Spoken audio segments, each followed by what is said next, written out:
नमस्कार दोस्तों, आपका हमारे YouTube चैनल पर स्वागत है। दोस्तों, अगर अभी तक आपने हमारे YouTube चैनल को सब्सक्राइब नहीं किया है तो नीचे जो लाल कलर में सब्सक्राइब बटन है उसे दबा के आप हमारे YouTube चैनल से जुड़ सकते हो।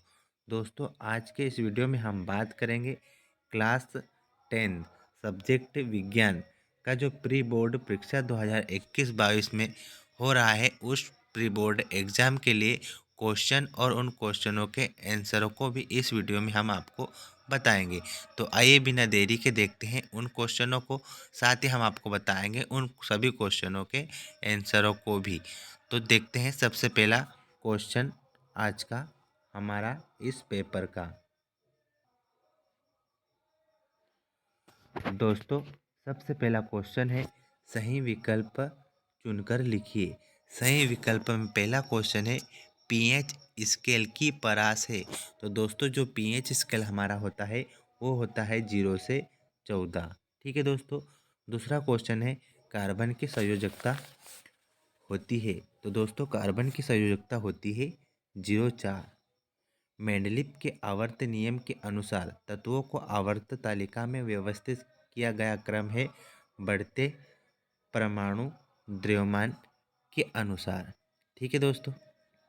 अगला क्वेश्चन है, एक अश्व शक्ति में कितने वाट होते हैं?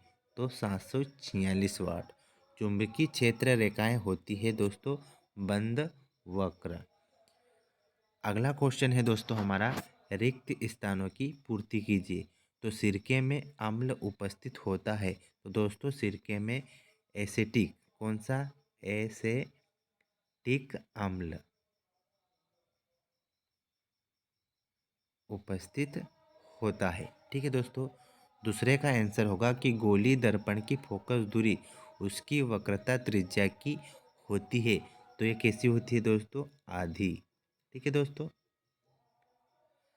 अगला है दोस्तों, एक आदर्श एमीटर का प्रतिरोध होता है। तो होता है 0। क्या होता है दोस्तों? 0। ठीक है। अगला क्वेश्चन है हमारा, विद्युत धारा को यांत्रिक ऊर्जा में बदलने वाला यंत्र। तो वो यंत्र होता है विद्युत मोटर।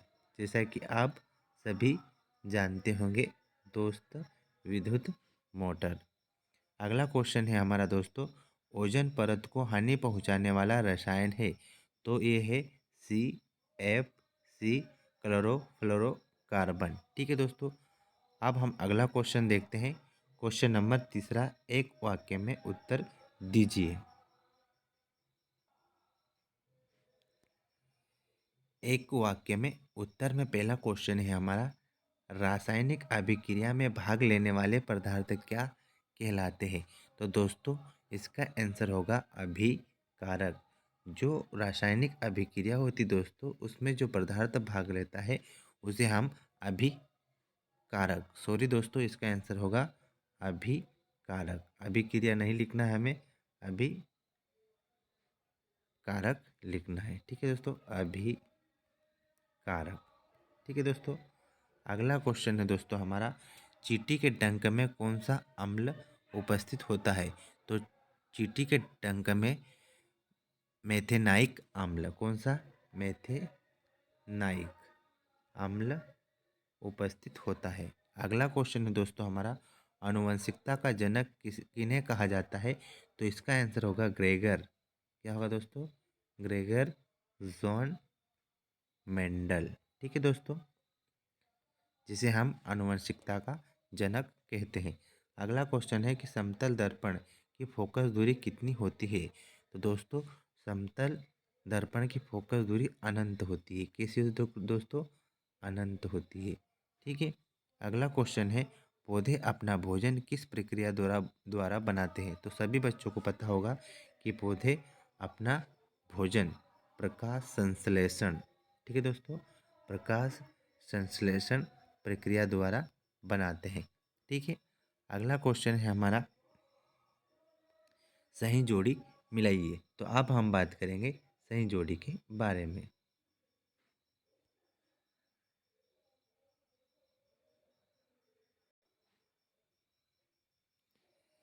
सही जोड़ी में सबसे पहला क्वेश्चन है दोस्तों हमारा पीत रस। तो पीत रस को आपको मैच करना है वसा। ठीक है दोस्तों। दूसरा है ट्रिप्सिन। तो ट्रिप्सिन को मैच करना है आपको प्रोटीन से। यकृत को मैच करना है आपको यूरिया का निर्माण। ठीक है दोस्तों। साथ ही हमको स्वपोषी भोजन को मैच करना है पौधों से और परपोषी भोजन को हिरण से। तो इस तरह से हमको सही जोड़ी को मैच करना है दोस्तों।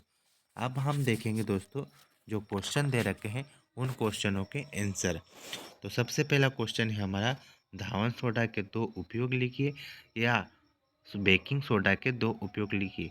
तो अब हम देखेंगे दोस्तों इन सभी क्वेश्चनों के आंसरों को। तो वीडियो ज़्यादा लंबा ना हो इसलिए डायरेक्ट हम आपको इन क्वेश्चनों के आंसर बताएंगे, क्योंकि हम हर क्वेश्चन को पढ़ेंगे और उनका आंसर आपको बताएंगे तो वीडियो बहुत ही लंबा हो जाएगा। तो आपको वीडियो बैक करके या फिर रोक कर इन सभी क्वेश्चनों को देखना है और उनके आंसरों को भी देखना है। तो अब हम आपको डायरेक्टली बताएंगे सभी आंसर। दोस्तों सबसे पहला क्वेश्चन है बेकिंग सोडा के दो उपयोग लिखिए। तो बेकिंग सोडा के दो उपयोग है दोस्तों कील मुहासों से निजात पाने के लिए ये कारगर उपाय है। दांतों के पीलेपन को दूर करने के लिए भी बेकिंग सोडा एक कारगर उत्पाद है। सनबर्न दूर करने के लिए भी बेकिंग सोडा का प्रयोग में लाया जाता है और गोरी रंगत पाने के लिए भी बेकिंग सोडा का इस्तेमाल किया जाता है। तो इस तरह से हमें याद रखना है बेकिंग सोडा के दो उपयोगों के बारे में। अगला क्वेश्चन है दोस्तों हमारा सह संयोजी। ठीक है दोस्तों, क्या है क्वेश्चन? सह संयोजी अबंध किसे कहते हैं? तो इसका आंसर है दो या दो से अधिक परमाणुओं के मध्य इलेक्ट्रॉनों की साझेदारी से जो बंध बनते हैं सह संयोजी बंध कहलाते हैं। एक एक, दो दो या फिर तीन तीन इलेक्ट्रॉनों के साझे से क्रमशः एकल बंध, द्विबंध, त्रिबंध बनता है। उदाहरण Cl2 क्लोरीन। हाँ ठीक है, Cl2 अणु का बनना, क्लोरीन का इलेक्ट्रॉनिक विन्यास 287 है। ठीक है दोस्तों। तो इस तरह से आपको इस क्वेश्चन का आंसर याद रखना है। अगला क्वेश्चन है दोस्तों ग्रेफाइट। क्या है दोस्तों? ग्रेफाइट तथा हीरा प्रकृति में किस रूप में पाया जाता है? तो हीरा तथा ग्रेफाइट प्रकृति में कार्बन रूप में पाया जाता है। ठीक है दोस्तों। अगला क्वेश्चन है हमारा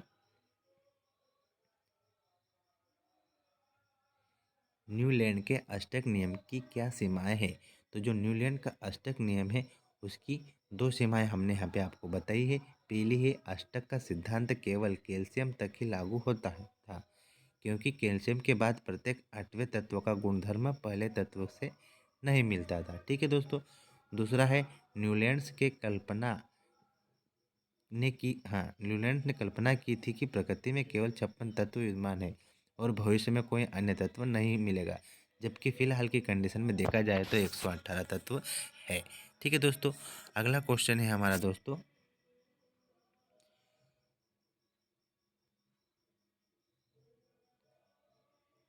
ब्रायोफिल्म में पत्तियों द्वारा प्रजनन किस प्रकार होता है? तो ब्रायोफिल्म में कलिकायान, ठीक है, यानी बडिंग विधि द्वारा प्रजनन होता है। ब्रायोफिल्म की पत्तियों में कलिकायान होता है। इसकी पत्तियों के किनारों पर छोटी छोटी कलिकाएं बनती है जो कि कुछ समय पश्चात विकसित होकर जड़ सहित संपूर्ण छोटे छोटे पौधों का निर्माण करती है। तो हमें याद रखना है ब्रायोफिल्म के बारे में। दोस्तों अगर हम हर क्वेश्चन का आंसर आराम से पढ़ेंगे तो वीडियो बहुत ही लंबा हो जाएगा, इसलिए हम थोड़ा तेज़ी की स्पीड में आपको इन क्वेश्चनों के आंसरों को सुना रहे हैं। आपको वीडियो रोकना है और आराम से इन क्वेश्चनों का आंसर लिखना है। अगला क्वेश्चन है दोस्तों गुणसूत्र किसे कहते हैं?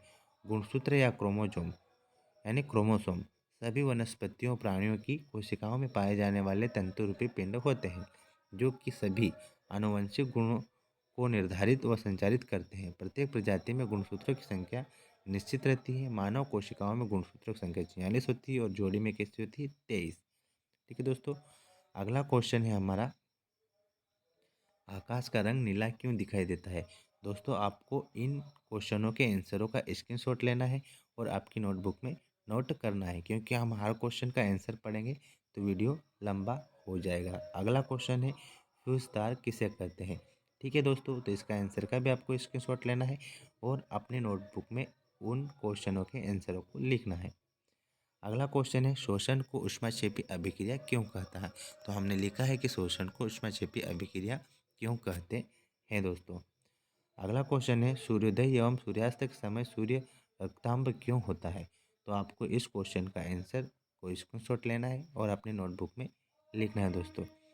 अगला क्वेश्चन है कि मेंडल ने अपने प्रयोगों के लिए मटर का पौधा ही क्यों चुना। तो मेंडल ने जो मटर का पौधा चुना था उसके कुछ कारण है, कुछ रीज़न है जो आपको स्क्रीनशॉट लेना है और इन सभी पॉइंटों को अपनी बुक में लिखना है दोस्तों। अब इसके अलावा जो क्वेश्चन बच जाते हैं उनको हम भाग दूसरे में आपको बताएंगे, क्योंकि इसी वीडियो में हम आपको बताएंगे तो वीडियो बहुत ही लंबा हो जाएगा। ठीक है दोस्तों, तो आई होप दोस्तों आपको मेरे क्वेश्चनों का आंसर समझ में आया होगा।